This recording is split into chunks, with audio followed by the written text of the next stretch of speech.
হঠাৎ করে বাড়িতে যাচ্ছি। ভোর ৪টায় টিকিট কেটে ৮টায় প্লেন।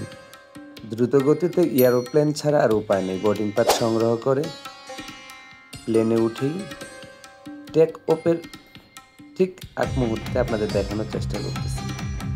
বিমান ভ্রমণ যদিও খুব আনন্দের, টাকার পরিমাণ একটু বেশি লাগলেও খুব দ্রুত সময়ে যাওয়া যায়।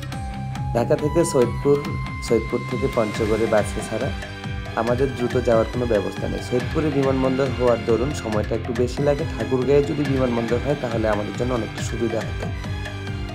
টেক অফ করেই ঢাকা শহর উঁচু থেকে দেখার যে অনুভূতি আসলে খুব চমৎকার দেখতে। এই মুহূর্তে কুড়িল ফ্লাইওভার ব্রিজটি দেখতে পাচ্ছি আমি, অসাধারণ দেখতে।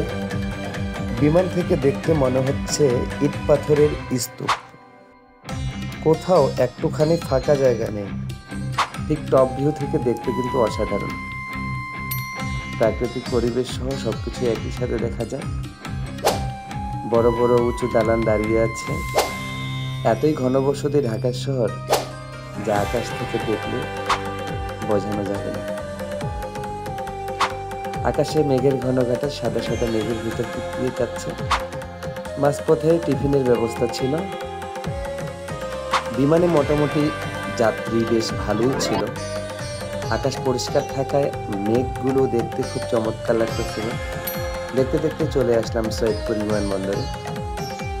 রানওয়েতে বিমান ল্যান্ড করার পূর্ব মুহূর্তে সময়টা খুব কম সময়ে কেটে গেল। ঢাকা থেকে সৈয়দপুর যেতে মাত্র ৪৫ মিনিট সময় লাগে। রানওয়েতে বিমান ল্যান্ড করার মুহূর্তে কিছুটা ঝাঁকুনি থাকে, অনেকের ভয় লাগে। আমারও প্রথমবার ভয় লেগেছিল, তবে ভয় পাবার কোনো কারণ নেই। আজকের পাইলটটি অসাধারণ ছিল, চমৎকার চালিয়েছে।